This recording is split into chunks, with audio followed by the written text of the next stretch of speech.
I've missed more than 9,000 shots in my career. I've lost almost 300 games. 26 times I've been trusted to take the game-winning shot and missed. I've failed over and over and over again in my life. And that is why I succeed. Maybe it's my fault. Maybe I led you to believe it was easy when it wasn't.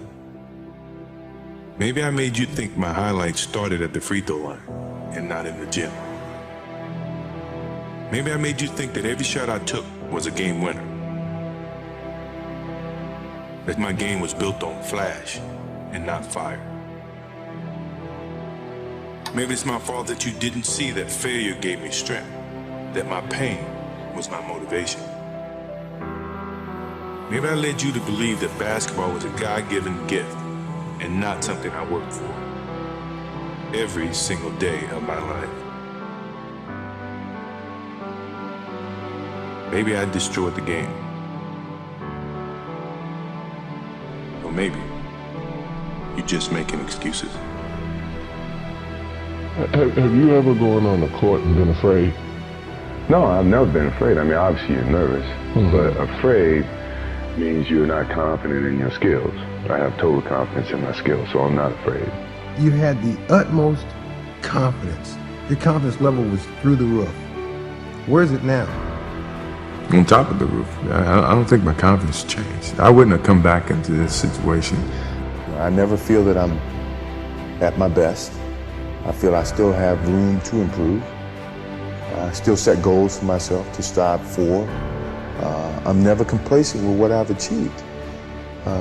Even though it's been very successful for me, I still feel I have a lot to prove, not just as a player, but as a person, as a father, to some extent as a role model in all aspects. So I'm never really too complacent with myself or with what I've achieved. When I get to a point where I feel I can improve as a player, I walk away from the game. I still feel that I have a plateau that I hadn't reached yet in terms of my skills or my expectations of myself. I'm always going to expect myself to do certain things or surpass certain things. As long as I believe that, then my road to success is going to continue to expand. Sports is a tool that teaches, and it teaches you bad things. It can also teach you good things. It's how you perceive those things. I've looked at every experience that I've had, negative and positive, and taken that as a positive. If I wouldn't change anything because I think it would alter some of the other things that happened. So when I look back, I can't say that I've had any bad things happen. Sure, I mean, you don't want bad things to happen, but you deal with bad things. You can't have good or without bad. We are old. Sure, we're tired. It's been a long season. But mentally, we have a vision. We have a finish that we have to attain. And sometimes you have to do it when you're old and you're tired. And I think it's the test of your will to succeed when you have to deal with some of these negatives. And I'm pretty sure by the end of this playoffs, you'll see the old and the tired people were very, very young and strong mentally. I feel like I'm the most fierce competitor there is. I don't think I'm ever going to find something equal to the game of basketball for me. They talk about guys being competitors. He was the fiercest of all the competitors. I know Jesus worked 7 days a week. On 6 days, he rested on Sunday, didn't he? Well, Michael Jordan played on Sunday. An assassin personified that had that killer instinct. I'm not sure people really know how good this guy is. Michael Jordan at his best, there's very few people on this planet that can do this. For me, Michael Jordan was a killer. It didn't matter. He wanted to come in and kill you. What motivates me is the unknown. No one knows. They can all speculate, but no one really knows. And myself, I didn't know. But I didn't let that stop me. And I let that motivate me more so than anything, that You know, as long as it's unknown, that means I have a chance. You know, and that's the way I pursued my whole career.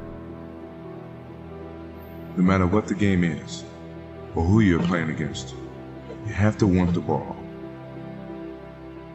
The clock. The pressure. Block all that out.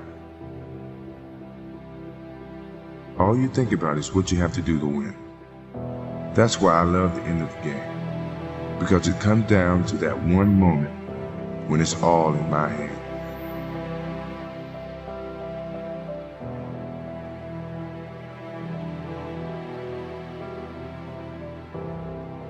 I don't always have to hit the last shot, but I do have to walk away knowing I did everything I could to win the game.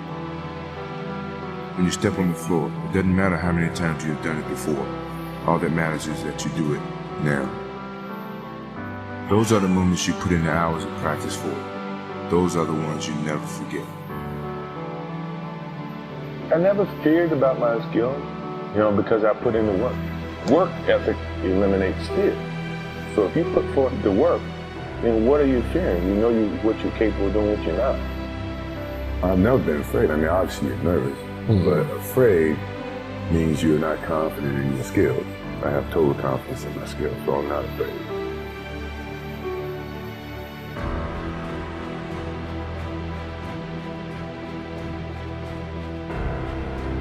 Be true to the game, because the game will be true to you. If you try to shortcut the game, then the game's going to shortcut you.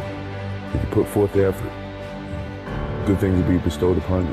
You know, that's truly about the game. And in some ways, that's about life too.